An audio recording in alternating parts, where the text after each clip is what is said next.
ایران سے اب جو پیغام سامنے آیا ہے اس نے امریکہ اور پوری دنیا کی تشویش بڑھا دی ہے۔ ایرانی پاسداران انقلاب یعنی IRGC کے ایک سینئر مشیر محمد رضا نقدی نے اشارہ دیا ہے کہ تہران جنگ کو اتنا طول دیا جا سکتا ہے کہ یہ ٹرمپ کی موجودہ صدارتی مدت کے اختتام تک پہنچ جائے۔ یہ صرف ایک جنگی بیان نہیں، اس کے اندر ایران کے ممکنہ طویل مدتی جنگی حکمت عملی بھی چھپی ہوئی نظر آتی ہے۔ آخر ایران چاہتا کیا ہے؟ کیونکہ ایرانی پاسداران انقلاب کے مشیر محمد رضا نقدی سے جب پوچھا گیا کہ کیا ایران کا مقصد جنگ کو اس وقت تک جاری رکھنا ہے جب تک ٹرمپ اقتدار میں ہے، تو انہوں نے کہا کہ جنگ کو طویل کرنا ایک راستہ ہو سکتا ہے۔ ان کے مطابق ایران کا مقصد صرف موجودہ جنگ لڑنا نہیں بلکہ ایسی بازدار قوت پیدا کر رہا ہے کہ مستقبل میں کوئی دشمن ایران پر حملہ کرنے سے پہلے کئی مرتبہ سوچے۔ یعنی تہران کا حساب کچھ یوں ہے کہ اگر جنگ فوری طور پر ختم کرنے کے بجائے دشمن کو طویل عرصے تک دباؤ، اخراجات اور غیر یقینی صورتحال میں رکھا جائے تو مستقبل میں کسی بھی امریکی حکومت کے لیے ایران کے خلاف دوبارہ فوجی کارروائی کرنا زیادہ مشکل ہو سکتا ہے۔ یہاں اس بیان کا سب سے اہم پہلو سامنے آتا ہے۔ ایران موجودہ تنازع کو بڑی حد تک ٹرمپ کی پالیسی سے جوڑ رہا ہے۔ تہران کی نظر میں اگر موجودہ امریکی صدر تبدیل ہو جاتے ہیں تو واشنگٹن کی ایران پالیسی بھی تبدیل ہو سکتی ہے۔ اسی لیے ایران شاید یہ سمجھتا ہے کہ وقت اس کے حق میں کام کر سکتا ہے۔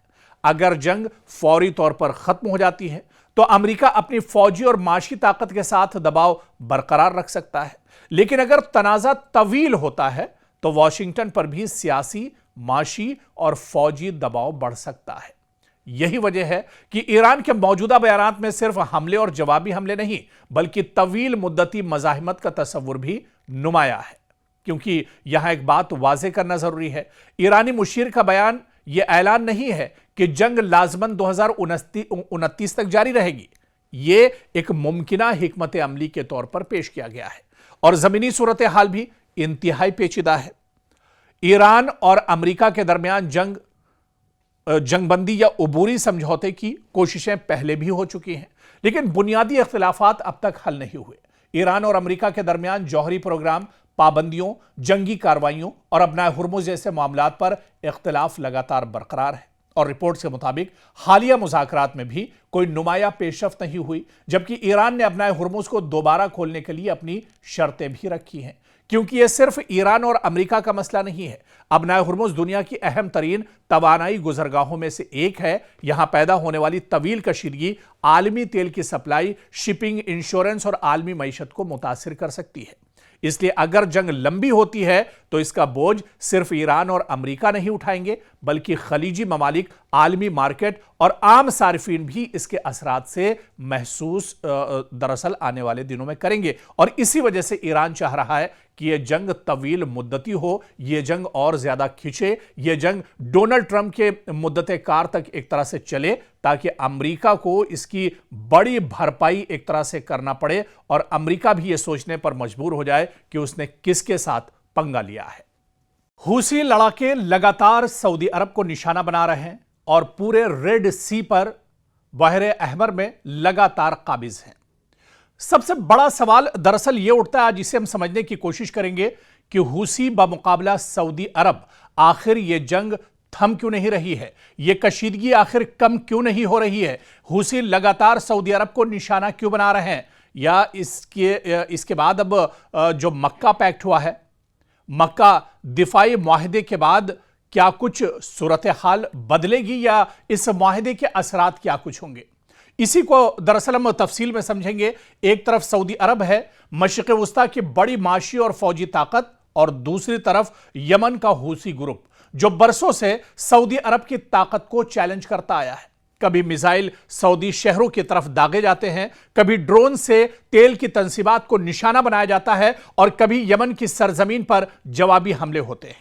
اور اب جب خطے میں پہلے ہی ایران، امریکہ، اسرائیل اور خلیجی ممالک کے درمیان کشیدگی انتہائی حساس مرحلے میں ہے، حوثیوں اور سعودی عرب کے درمیان محاذ دوبارہ گرم ہوتا دکھائی دے رہا ہے۔ تو سوال یہ ہے کہ آخر سعودی عرب اور حوثیوں کے درمیان اصل تنازع کیا ہے؟ اصل لڑائی یہ کیوں ہے، یہ کشیدگی کیوں برقرار ہے، اور سب سے اہم سوال یہ کہ مکہ مکرمہ میں سعودی عرب، پاکستان اور ترکیہ کے نئے مشترکہ دفاعی معاہدے کے بعد کیا حوثیوں کے لیے حالات مزید مشکل ہونے والے ہیں؟ دراصل اسی کو تفصیل میں سمجھنا ہوگا۔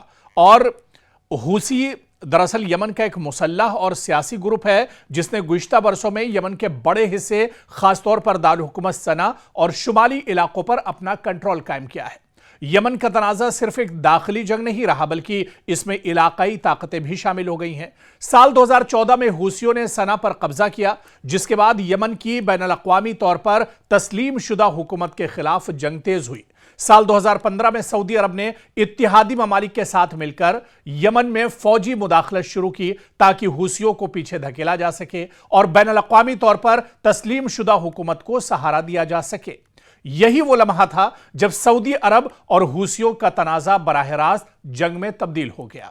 پھر اس کے بعد آپ دیکھیں کہ اصل مسئلہ صرف یمن کی سیاست نہیں ہے بلکہ سعودی عرب اور یمن کی سرحد طویل ہے اور حوثی جنگجو سعودی سرزمین کو میزائل اور ڈرون حملوں سے نشانہ بنانے کی صلاحیت رکھتے ہیں۔ گزشتہ برسوں میں سعودی شہروں، ہوائی اڈوں، فوجی تنصیبات اور توانائی کے بنیادی ڈھانچے کو نشانہ بنانے والے متعدد حملے حوثیوں کی طرف سے کیے گئے ہیں۔ سال 2019 میں سعودی عرب کی عبیق اور خریس تیل تنصیبات پر ڈرون حملوں نے پوری دنیا کو ہلا دیا تھا۔ حوثیوں نے حملے کی ذمہ داری قبول کی تھی، اگرچہ سعودی عرب اور امریکہ نے حملے کے ماخذ اور ایران کے کردار پر مختلف دعوے بھی اس وقت کیے تھے، لیکن یہاں سے سعودی عرب کے لیے ایک بنیادی خطرہ سامنے آیا تھا اور اس کا نام تھا حوثی گروپ، یعنی حوثی مجاہدین یا لڑاکے۔ اب آپ دیکھیے کہ اگر یمن میں حوثی طاقتور رہتے ہیں تو سعودی عرب کی جنوبی سرحد ہمیشہ دباؤ میں رہ سکتی ہے، لیکن حوثیوں کا سعودی عرب سے اصل مطالبہ دراصل کیا ہے؟ کیونکہ حوثیوں کا موقف ہے کہ سعودی عرب اور اس کے اتحادیوں نے یمن میں فوجی مداخلت کر کے ان کے خلاف جنگ کی ہے، لہٰذا وہ سعودی فوجی کارروائیوں کے خاتمے، یمن سے بیرونی فوجی دباؤ کم کرنے اور اپنے سیاسی علاقائی مفادات کے تحفظ کا مطالبہ کرتے رہیں۔ دوسری طرف سعودی عرب کا کہنا ہے کہ یمن کو ایسا پلیٹ فارم نہیں بننے دیا جا سکتا جہاں سے سعودی سلامتی کو مستقل خطرہ ہو، یعنی دونوں طرف بنیادی مسئلہ ایک دوسرے پر اعتماد کا فقدان ہے، اعتماد کی کمی ہے۔ یہاں ایک اہم پوائنٹ یا ایک اہم نقطہ سمجھنا ضروری ہے کہ سال 2022 میں جنگ کی بڑی فرنٹ لائنز بڑی حد تک منجمد ہو گئی اور سعودی عرب اور حوثیوں کے درمیان مذاکرات کی امید پیدا ہوئی، لیکن امن مکمل طور پر قائم نہیں ہو سکا۔ حوثی اب بھی یمن کے بڑے حصے پر قابض ہیں اور دوسری جانب یمن کی بین الاقوامی طور پر تسلیم شدہ حکومت اور اس کے اتحادی بھی موجود ہیں، یعنی جنگ کا بڑا محاذ خاموش ضرور ہوا لیکن تنازع ختم نہیں ہوا۔ اور اب سال 2026 میں حالات دوبارہ خراب ہوتے دکھائی دے رہے ہیں، یا یہ کہا جائے کہ حالات ایک طرح سے کشیدہ بنے ہوئے ہیں۔ اور پھر آپ دیکھیں کہ حالیہ دنوں میں حوثیوں اور سعودی عرب کے درمیان کشیدگی دوبارہ ایک طرح سے بڑھ رہی ہے۔ سعودی عرب نے جیزان میں ایک آرامکو تنصیب پر حملے کی اطلاع دی اور کہا کہ آگ پر قابو پا لیا گیا ہے۔ دوسری طرف یمن کے المخا بندرگاہ پر حوثیوں کے میزائل اور ڈرون حملوں میں کم از کم 7 افراد ہلاک ہوئے، جن میں شہری بھی شامل تھے۔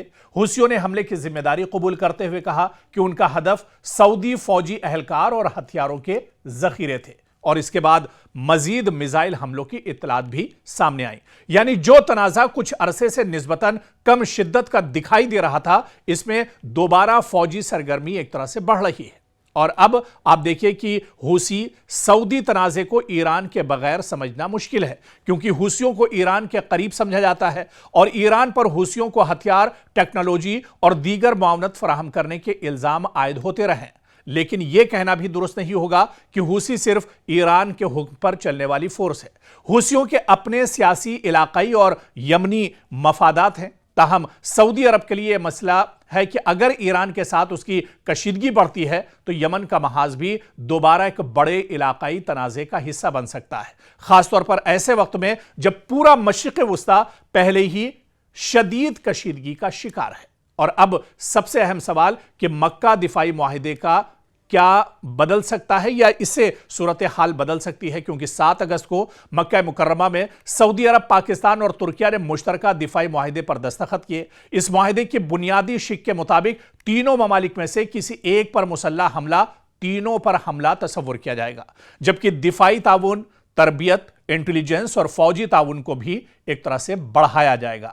یہاں ایک بات سمجھنی بہت اہم ہے کہ یہ معاہدہ براہ راست حوثیوں کے خلاف جنگ کا اعلان نہیں ہے، نہ ہی اس معاہدے میں حوثیوں کو باقاعدہ دشمن قرار دیا گیا، لیکن اس کا مطلب یہ ضرور ہے کہ سعودی عرب پر کسی بڑے مسلح حملے کی صورت میں ریاض اب صرف اپنی فوجی طاقت یا روایتی اتحادیوں پر انحصار نہیں کرے گا۔ اس کے بعد پاکستان اور ترکیہ کے ساتھ دفاعی تعاون کا ایک نیا فریم ورک بھی موجود ہوگا، جس سے کہیں نہ کہیں اب حوثیوں پر اس کا اثر ضرور پڑے گا، یا جو ممالک سعودی عرب پر یا دوسرے ممالک پاکستان اور ترکیہ پر حملہ کرنا چاہتے ہیں وہ حملہ کرنے سے پہلے ایک بار ضرور اپنا قدم اٹھانے سے پہلے سوچیں گے۔